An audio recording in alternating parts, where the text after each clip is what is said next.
Before we start, it's now 6:06. We're going to finish at 7 o'clock. So we're just going to flow with the Holy Spirit. Just a lesson. Let me tell you what. If you don't follow the Holy Spirit, you're going to miss some of the things that the Spirit of God is trying to bring to the church. Sometimes our flesh, our mind is trying to, ooh, this is nice. Ooh, this is juicy. No, you wait and you wait and you wait and you wait until you feel a release until you feel a release from the Holy Spirit. Now it's time to do this, and then you move. Yeah? For you know what the Lord wants? God does not want you to rely on your understanding. The Lord wants you to rely on the Holy Spirit. Amen. Guess what? The Holy Spirit is not freaky. The Holy Spirit is not flaky. The Holy Spirit is plain simple. So, sometimes you just got to do what you know in your heart it's the right thing to do. That's how you do it. If you know that you're doing something a little bit off and you still do it, guess what? You're ignoring the leading of the Holy Spirit. You are actually ignoring the leading of the Holy Spirit.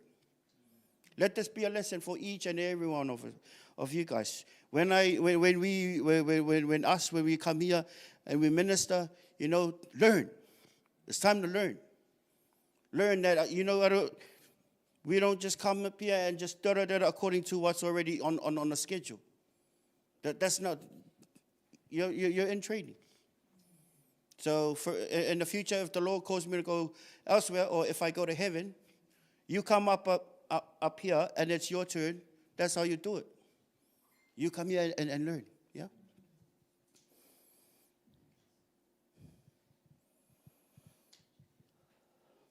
Amen? Okay.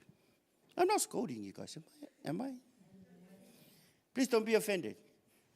Because this position over here, it's training. Okay? Because people who are not led by the Holy Spirit, they just come up here and do what they think it is. And guess what? You don't want to grieve the Holy Spirit. When you grieve the Holy Spirit, guess what? No revelation. No unction. What's unction? Unction is when the servants of the Lord come and the Holy Spirit will give them words to say. Amen. And there's quite a few times I go to preach. The whole week, sometimes 2 weeks, I've been praying and studying. The Lord didn't give me anything to preach on. And that's when I get a little bit nervous sometimes, because he does that a lot of times. The Holy Spirit does that a lot of times. And through my own journey, I found out that He really wants me to depend on Him. The Holy Spirit wants me to depend on Him. If He wants He wants us to depend on Him, guess what? That's what we should do. Amen? And then sometimes when people come up and sometimes when they do it, and sometimes you can tell the thing is kind of like, you can tell the service is like going really, in the spirit realm, you can go really down. Amen? Hallelujah. Can you touch your neighbor and say, hey, are you okay? Yeah? Yeah? Yeah?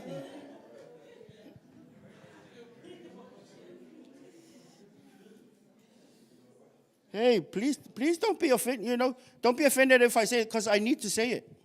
Because this is training ground. Amen. For example, when we got the van outside now, and Pastor Wu will say to you, okay, youth, it's time to mobilize. Next week we're going to go to a certain part of Auckland, and Pastor Wu will call you to come and talk to this person over here who has no idea about God. What are you going to say? Are you going to go back to your PowerPoint, and where are you going to start? You see, that's why I'm telling you, this is training. Where are you going to start? Amen. Because of course we're going to do training and stuff like that. But guess what? When we get to things like these, you got to be. Yes, we will do training, but guess what? One of your best person to rely on is the Holy Spirit. Sometimes we will give you the words to say, just a lot of some experience. And praise God. And amen. Yeah, you guys kind of got quiet when I said, what if? But you guys did a really good job yesterday. There was this other youth on Massey Road. I came the other day. And they were doing the same thing that you guys did. And when I looked at their signs, I took my horn and poop, poop, poop, poop. And 50 meters, I passed them. And then it hit me. I said a prayer. Jesus, I love you. Thank you for those kids. Yeah. I said my prayer. Jesus, thank you. I love you. And I thank you for those kids. Amen. And sometimes, did you know that a lot of, McDonald's is trying to put that big M, Why? So that they will see that, hey, this is where the food is. Yeah. Sometimes when we give that message, it's like you giving Jesus an ad. That's what we did yesterday. We gave Jesus an ad. Amen. I know there was one guy who came by and 2 hands up, going thumbs down like this, and I was just laughing at him. Amen. Don't take it personal. He's saying like that to Jesus. But one day when he's in hell, then he will remember the ad that you did. There's only one way to heaven, and it's not Buddha, not Muhammad, or amen. Amen. Thank you. So today, before we start, I want to say thank you to parents of the house for allowing me to minister the word of God to you. Also acknowledge our overseer and our leadership. So praise God for you guys. And thank you for coming to church today. Amen. Can you say to your neighbor one more time, hey, thank you for coming to church today.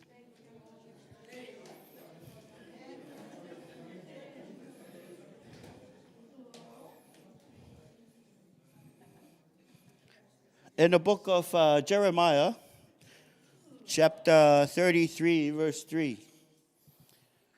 Call to me, and I will what? And show you great and mighty things which you do not know. All right, can we read it? Yeah.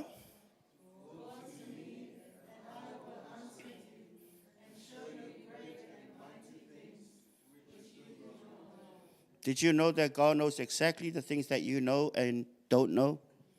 And then some Christians will come to church and be like, oh, Christianity is boring. No, it's not boring. It's because you're not calling out to him to show you things that you don't know. Every now and then I'll be calling out to God. Oh, in my prayers, I was like, in my journey, I'll be like, God, can you show me some new things about you? And sometimes, not long, maybe a week or a week and a half, or maybe 2 weeks, I'll be going somewhere, or I come home and I'm watching a Christian TV, and I'll be listening to someone preaching, and they will, sometimes on YouTube, they'll be talking about something, maybe it's the same topic about grace, but I never saw it like that before. And I'm like, oh my gosh, I never saw it. And maybe someone will be talking on YouTube about authority of the believer, about, what's it called, power and authority. That's the recent one. Recently, I prayed this prayer, and I said, Lord, can you show me something that I don't know? Can you show me something that I've never seen before? And not long after that, like a week and a half on YouTube, this guy was preaching on authority and power. I was praying this prayer, and I never saw it like that before. Did you know? Don't you ever? If you're saying Christianity is boring, then you're missing it. Then that's the devil whispering to your ear that, hey, being a Christian, man, those guys are loose. No. You're listening to the wrong spirit. Christianity is fun, man. Pray this prayer. Pray this prayer. Because sometimes we think we bots it and we think we know everything. No, God can show you things, that you don't even know.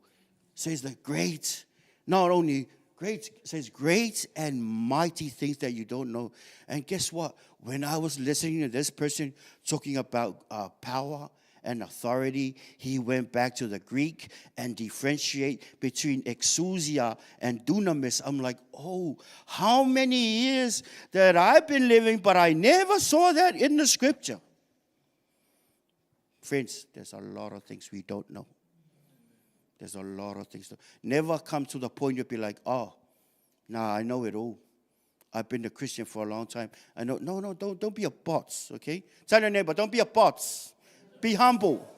Yeah? Yes, us, we are humble people. Amen? Us, we are humble people. We don't know everything. Only God knows everything. Amen? So if we know that God knows everything, then Christianity is never boring. Amen. So starting tomorrow, what do? You pray this prayer. You go to your room, shut the door. Father, please help me. Sometimes on Sophie, a book or sometimes. Father, can you show me some things that I don't know before? Can you show me some great and mighty things about your word, about you, Father God, that I never know before? Can you please help me? Guess what? If you're being honest and that prayer from your heart, guess what? The Lord will open the eyes of your understanding, and you'll begin to see some of these things. Amen. So it's never boring. It's never boring. Amen. Say to your friend next to you, it's never boring. It's never boring. Amen. God is never boring.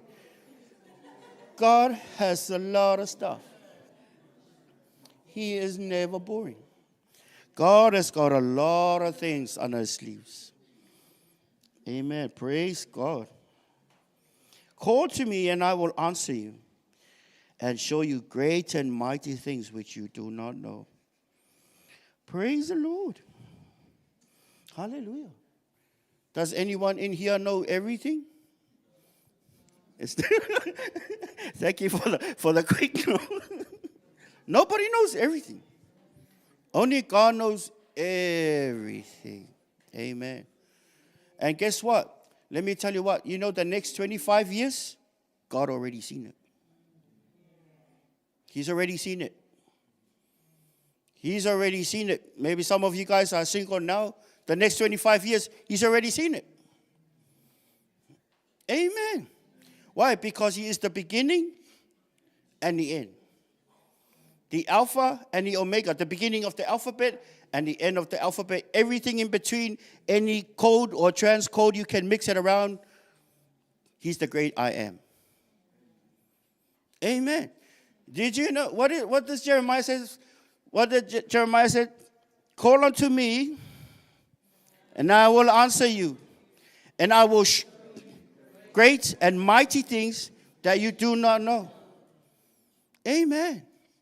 This is the beginning and the end telling us who just were born a couple of years ago. Did you know that he already wrote the book of Revelation through John? Did you know that in the book of John, what does it say? That the 666 and everything's gonna burn up. It's going to melt with fervent heat. Amen. And if we look at how things are going, what this Jesus said, that in the last days, and guess what? We're seeing it already. What's happening? There's a lot of, what's it called? There's famine in the world now. There's wars in the world now. Oh my gosh, that's why our picture's gone up. And there's earthquakes in the world now. There's a lot of tragedy going on. Guess what? At the end of the world is, things are wrapping up quickly, and it's already in the book of Revelation. And this is the person who is telling you, call to me, and I will show you great and mighty things which you do not know. And God will show you the right thing for you to know. And some people, they struggle, they're in depression. Why? Because they don't know what to do. And we have people that have been crying, and oh God, I'm struggling. But they're not calling. God knows the exact way for you to make money. He knows the exact way for the answer to your problems. He knows exactly your breakthrough. He wants to tell you, but what's happening? We're not calling. We're not asking him because we don't trust him. Call unto me, the Lord says, and I will answer. You want to answer? Call first. But sometimes we call and there's no faith. There's no faith. We talk to God, but be like, does he really? Amen. There's no faith. Without faith, we cannot please God. God is actually waiting. He's waiting for you. He'll be like, come on, my daughter. Are you going to call to me or what? Says, knock and the door shall be open to you. Seek and you will find. Amen. What's the other one?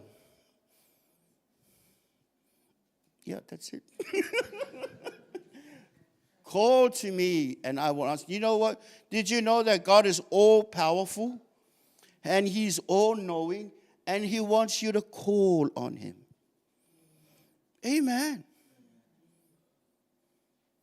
Ask and it will be given to you. Seek and you will find. Knock and it will be open to you. Amen. So what's the problem? What's your problem? That's my favorite thing my boss used to say when the staff come to her office. She'd be like, well, what's your problem? Yeah, so now I'm telling you, what's your problem? Yeah? Yeah, that's right. It's not calling. You got to do the calling first. And when you call by faith. And sometimes we call, and guess what? There's no faith. Sometimes we pray and you think in your heart, does God really answer my prayer? Amen. There's no faith. And sometimes we call because you want, if you call for a spouse and you want another person's spouse, God will never give it to you. It doesn't work like that. Amen. Oh, Father God. Oh, I need a wife. Can I have brother's wife? No. He will never give you another person's wife or another person's husband. Why? Because God will not go against his word. Because some people didn't want to read the word of God. Therefore, what? God will never answer their prayer if it's not according to his will. 1 John 5:14, what does it say? For this is the confidence that we have in him, in God, that if we ask anything according to his will, what happens? He hears us. Amen. 14.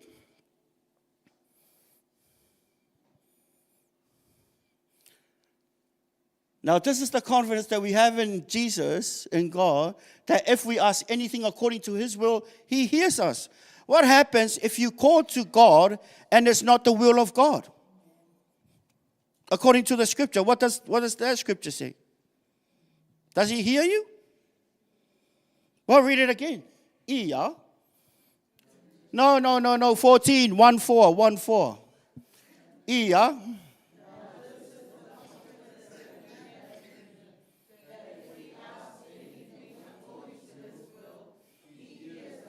Pray according to the will of God.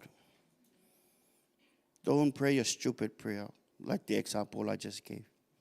Amen. He will never answer that prayer. Sometimes you pray for $1 million, but God knows you're going to spend it on cars and and da-da-da-da-da. It's not going to help you. Amen. Can you read it again, please, everybody?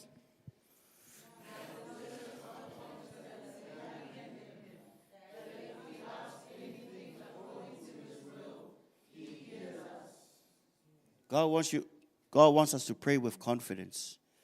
And where do we get the confidence? When we know what the will of God is. Amen. Well, let me tell you what. If the Lord says in Matthew, come unto me those who are weary and are heavy laden with burdens, does God want you to be weary? Does God want you to be, in struggle? That's a weak no. Well, that's better. See, it's interactive, okay? Does God want you to struggle? No. How about the other side? No. Thank you.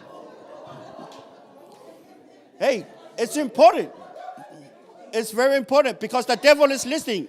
Because some of us, you think that if you struggle, that's the will of God for you to struggle and it's humble. That's not being humbled.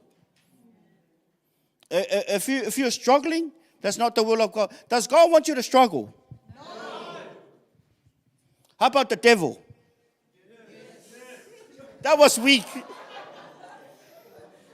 Does the devil want you to struggle? Yes. Okay. What scripture does it say? In the Bible somewhere, eh? Yes. John 10:10. What does it say for the what?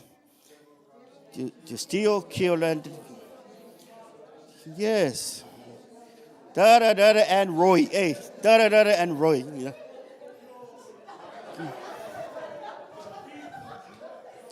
Order in the court. Order in the court. The thief does not come to what? Steal, kill, and destroy. So does God want you to struggle? No. Does the devil want you to struggle? Yes. Now you're awake. God does not want us to struggle. And sometimes, we struggle a lot because we're not calling to God out of, because we don't know the word of God and we don't know what to pray. And sometimes that's important when we come because the Holy Spirit will help us pray the things that we don't know. Sometimes there are things in our lives, in Romans, it says there in Romans that the Holy Spirit helps us in our weakness, for we don't know the things that we should pray for as we ought. Because the Holy Spirit will give us unction, that we'll pray out the will of the Father. Amen. Amen. So it's good that you came to church, that now that you know that God does not want you to struggle. What are you going to do? You're going to call on Him. Amen. You're going to call out of faith. And then Christianity is never boring because you're going to call to Him and He will show you great and mighty things that you do not know. Amen. He will show you things how to run your life. He will show you things regarding how to run your business. He will show you things how to manage things inside your job. He will show you things regarding His plan for you or what ministry that He has called you to do. He will give you more skills. He will open doors for other positions at work. Amen. Guess what? And when you go do it, guess what? There will be reward in heaven. Your reward is based on the things that you do for Jesus. It's never a waste. It's never a waste. Does God want you to struggle? No. Let's go to Matthew.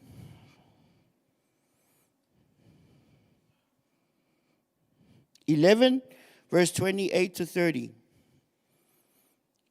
Come unto me, all you who labor and are heavy laden, and I will give you rest.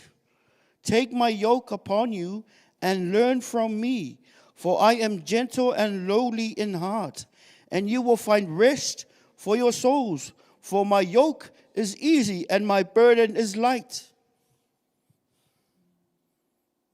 Start again. Come to me, all you who labor and are heavy laden, and I will give you rest. Take my yoke upon you and learn from me. Stop. What does God want you to do? To take His yoke and learn from Him. This is Jesus speaking. Did you know that Jesus wants us to learn from Him? Not just come to church and sleep and then go home and He wants you to come to church and listen with your ears and with a humble heart and absorb the word of God, which says what? Jesus said, learn from me. Amen. What are we?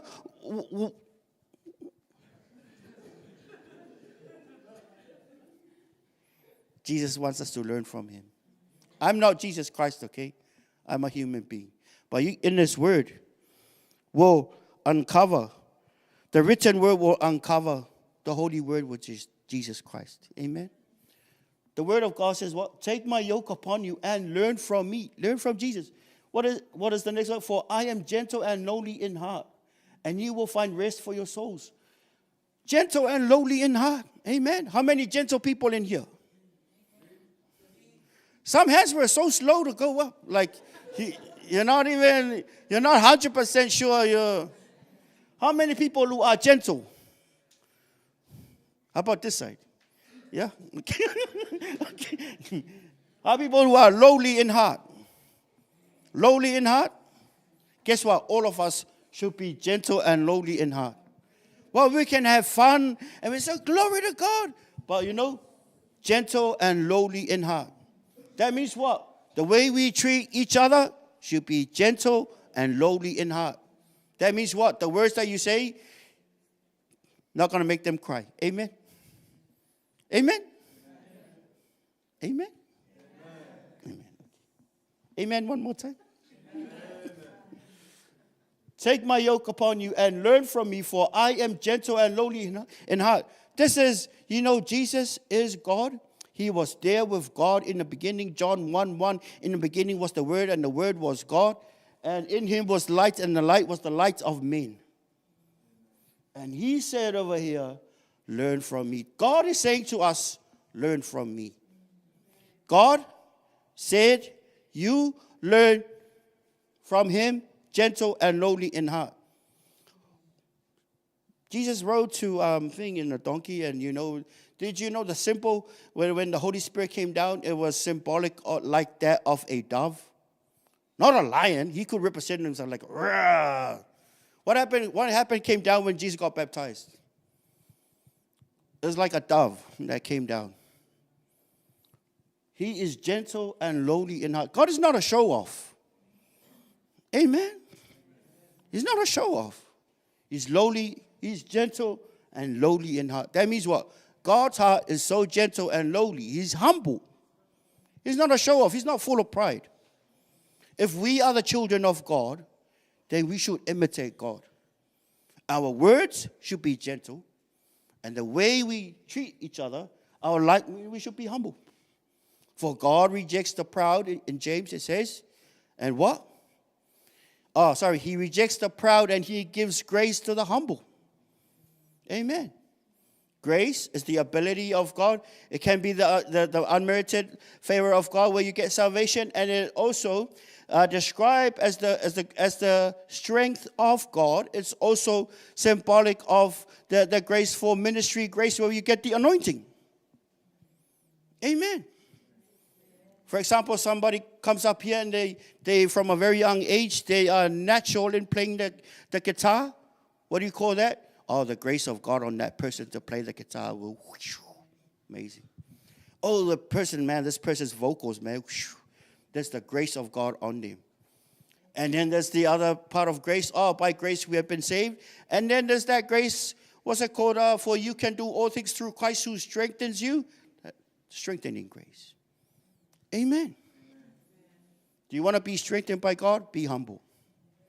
If you want to roll with God, be humble. Be gentle. Amen.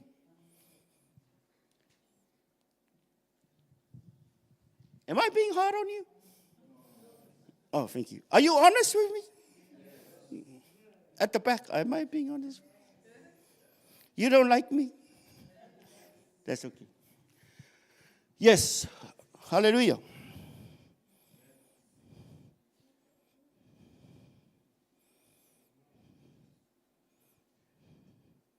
Come unto me, all those who are weary and are heavy laden, and I will give you rest. Did you know that God wants you to have rest? I'm not talking about sleeping. Okay? I'm not talking about sleeping. But sometimes we can be so worn out because we're so busy with this and so busy with that. But just having time. No burdens, no stress, no depression, no anxiety. Just rest and peace. For God is not the author of confusion, but of peace. God is not the author. Corinthians says that God is not the author of confusion. Amen. Anybody confused in here? No? Okay, just one, no? Anybody confused in here?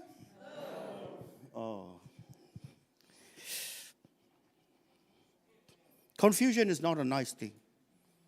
Amen. If you're confused about the calling of God on your life, then that's not a good thing. Amen. What does that mean? If someone is confused about their calling, what does that mean? It means they haven't been asking God about the steps that God is. Yeah. Man, some of you guys really want some cocoa lisa right now. Hey. We're almost finished, okay? Be patient.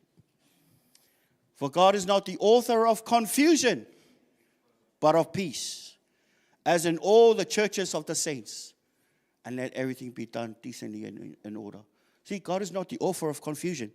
See, confusion is not from God. Amen? I'm not convinced. Confusion is not from God right there. That's the scriptures. God is not the author of confusion, but of peace. Sometimes, we're going through life, and there are some things that you're not really sure of. Spend time in prayer and wait till you're sure, because God is not the author of confusion. If it's not right, if it's a lot of uncertainty to it, well, don't go ahead and make that deal. For God is not the author of confusion. He's the author of peace. Amen. Follow that peace. Because the Holy Spirit, what does it say in Corinthians? Your bodies is the temple of the Holy Spirit, and He dwells inside of you. Did you know that God the Father, the Spirit of Jesus Christ, the Holy Spirit of God, the third person of the Trinity is inside you? Amen. Why do we recite the theme today? What's the theme today? Christ in you, the hope of glory. Well, Christ is in you through the Holy Spirit. The Holy Spirit is called the Spirit of Jesus. He's inside of you. And it's because we're not asking. Friends, it's because we're not asking Him. If we're confused about the call of God on our lives, it's because there's a lot of confusion. No, the Lord does not want us to be confused. He wants you to be sure. I know, I am 100% sure that this is where God has called me to serve. And if my body drops, the Lord's going to be very happy with me. I know this is where the Lord has called me. I'm not confused. I don't have any doubts. This is where the Lord has called me to serve for the time being. Serve here and to serve at the back there in the media team. This is where the Lord has called me. Amen. This is why. You remember that song? This is where you're hot if you do what God told you to do. You're going to be cool if God told you to do that and you go and do it. If you do it in God's timing, it's amazing. There will be no stress. It's just going to be the perfect timing. If you do it outside of God's timing, there's going to be a lot of confusion, mate. There's going to be a lot of struggle, mate. People nowadays, a lot of people are struggling. Why? They're trying to do it on their own strength. They end up confused. Oh, I'm so confused. I'm so in depression, so anxious right now because they're not doing it in God's timing. They're not following step by step. God has a plan for you, and you got to walk it step by step. The steps of a righteous man are ordered of the Lord. Amen. The steps of a righteous man are what? Oh my gosh. The steps of a righteous man are ordered of the Lord. Your steps are ordered of the Lord. And some of us Christians, the Lord has given you a step, but you're so scared you don't want to do that step. Amen. And disobedience, guess what? You're not going to walk with God if you're in disobedience. I'm sorry, but it doesn't work like that. When we humble, that's why God works really well with people who are humble. Why? Because they roll with the flow of God. God tells them what to do. They're humble enough. Even though they don't know much, they still go and do it. Sometimes the Lord will tell you something embarrassing. Sometimes the Lord will challenge you like that. Sometimes it takes faith to step out and do it. It takes faith to step out and do the steps that God is showing you to do. Psalm 37:23, let us read.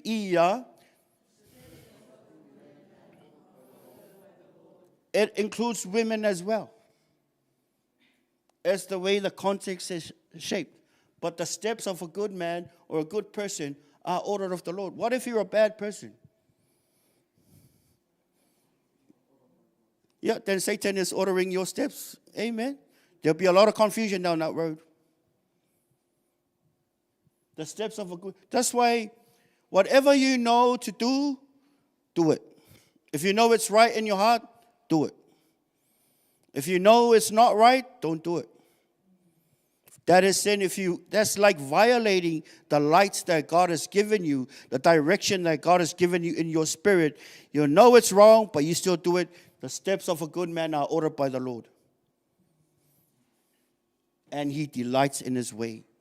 There is a pathway which is not easy, which leads to eternal life, and it's it's an unpopular pathway. For broad is the way that leads to destruction, but narrow is the pathway that leads to life eternal. Many people, they don't like us Christians. Many people, they talk down on us. They think we're kind of like shabby and, flaky and they don't like Jesus. To be honest, they don't like the light. Narrow is the pathway that leads to eternal life. But broad is the way that leads to destruction. Amen. And sometimes we don't, that's why we don't go with the world. All that is 1 John 2:16, all that's in the world is what?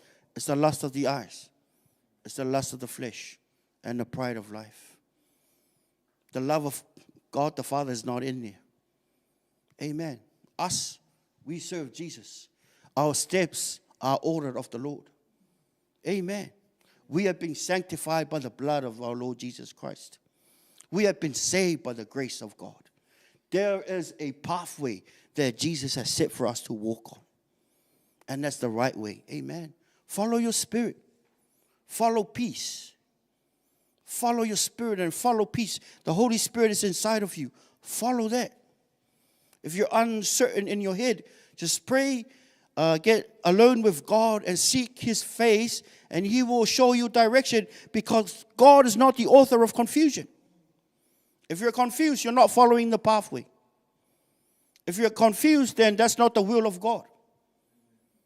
God does not want you to be confused. He wants you to be certain. He wants you to be sure. And sometimes it's because we're not calling out to him to show us the right way to take, to show us the right pathway to do, the right pathway to take. And if you go down that pathway, there will be no confusion. There will be no struggle. Does God want you to struggle? The devil wants you to struggle. The devil came to steal, kill, and destroy. Jesus came that you might have life, that we might have it more abundantly. End of story. Amen. Which pathway are you going to choose? Amen.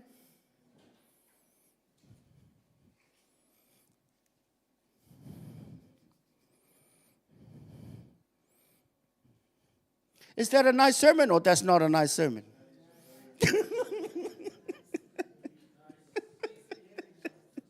Hey, God does not want you to be confused. God is lowly in heart and he is humble. He is gentle and lowly in heart, and he wants us to learn from him. He does not want you to be confused. He wants you to be certain. Amen. When you come here and you serve God through here or in the worship team or whatever the Lord has called you to do, be faithful. One day you're going to meet your Maker, and he will reward you according to what you have done. Be faithful in the little. Amen. Don't be confused, because God does not want you confused.